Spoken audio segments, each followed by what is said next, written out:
Het VVV Ameland kan maximaal €34.000 bezuinigen en net de 64.000 die de gemeente krassen wil. Dat zei de directie. Meer bezuinigen zullen nevens harden te kosten gaan van de promotie van het eiland. Het VVV wil in elk geval wel af van de 2 postagentschappen die ze had. In kwarten met de gemeente hier te zetten over de bezuinigings bij de VVV.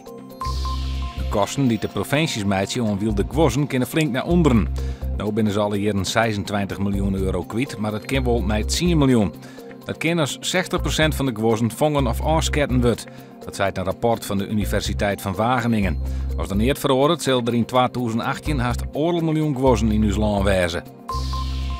Van begin december af zullen er meer treinen rijden op het spoor tussen Ljouwert en Zwolle. Dat had spoorbeheerder ProRail bekendmaken in de nieuwe tjenstregeling voor 2013.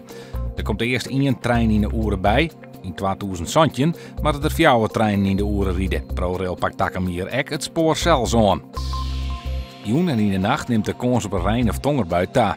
De zuidwestenwind is zwak of matig, morgen enkele rein- of tongerbuien met een temperatuur van 20 of 21 graden.